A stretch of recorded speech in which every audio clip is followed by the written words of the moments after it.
Hey guys, we're back for chapter 10, titled Dog Spit. So remember, listen to the story, pay close attention to the details because you're going to have to answer a couple questions. At the end, make sure you click submit. Let's get started. Chapter 10, Dog Spit. Joe scurried across the playground to the dining room. All the other kids swarmed around him. Joe kept his head down. He didn't like this instant superstardom at all. Voices whirled around him. Hey, bum boy, I'll be your best friend. My bike got nicked. Can you buy us a new one, mate? Lend us a $5. Let me be your bodyguard. Do you know Justin Timberlake? Me granny needs a new bungalow. Give us $100,000, will ya? How many helicopters have you got?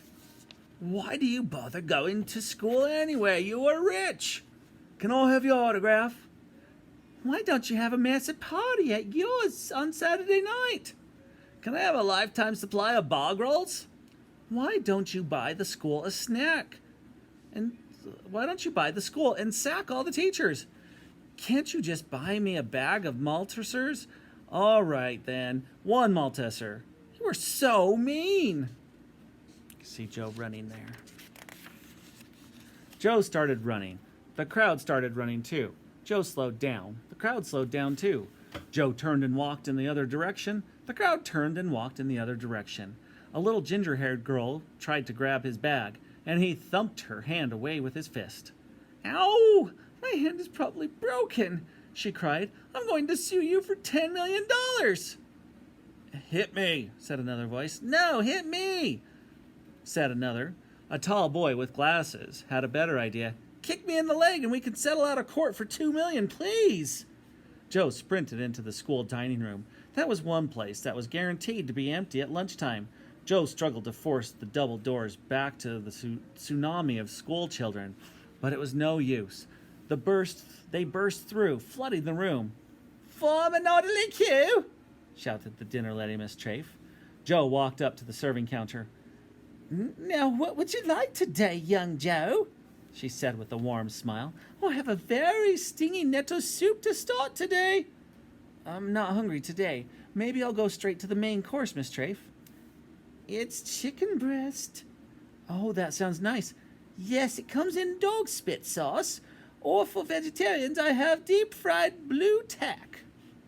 Joe gulped. It's so hard to decide, see? I had some dog spit only last night. Oh, that's a shame. I'll give you a plate of that fried blue tack then, said the dinner lady, as she dumped a lump of something blue and greasy and vomit-inducing onto Joe's plate. If you ain't having lunch, then get out, cried Miss Trafe at the crowd, still cowering at the doors. Spud's dad has got a helicopter, Miss Trafe, came a voice from the back. He's super rich, came another. He's changed, came a third. Just give me a dead arm, Spud, and I will take $250,000, came a tiny voice from the back. I said out, shouted Miss Trafe. The crowd reluctantly retreated and contented themselves with staring at Joe through the grimy windows. With his knife, he removed the batter from the blue lump underneath, saw that raw potato seemed like good food for the gods. After a few moments, Miss Trafe limped over to his table. Why are they all staring at you like that? She asked kindly, as she slowly slumped her heavy frame down next to him. Well, it's a long story, Miss Trafe. You can tell me, pet, said Miss Trafe. I'm a school dinner lady. I reckon I've heard it all. Right. Well, Joe finished chewing the large lump of blue tack he had in his mouth and told the old dinner lady everything about how his father had invented Bum Fresh and how they lived in a massive mansion, how they once had an orangutan as a butler. She was very jealous of the bit. And how no one would have guessed a thing had his stupid dad not landed his stupid helicopter in the playground. All the time he talked, the other kids continued to stare through the windows at him, like he was an animal in the zoo. Oh, I'm sorry, Joe, said Miss Trafe. It must be awful for you. You poor thing. Well, not poor exactly, but you know what I mean. Thank you, Miss Trafe. Joe was surprised anyone would ever feel sorry for someone who had everything. It's not easy, I know. I don't know who to trust anymore.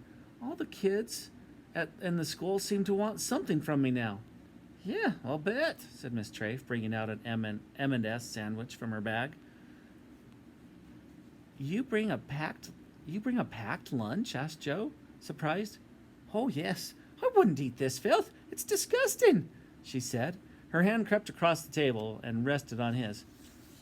Oh, well, thanks for listening, Miss Trafe. That's okay, Joe. I'm here for you any time. You know that any time.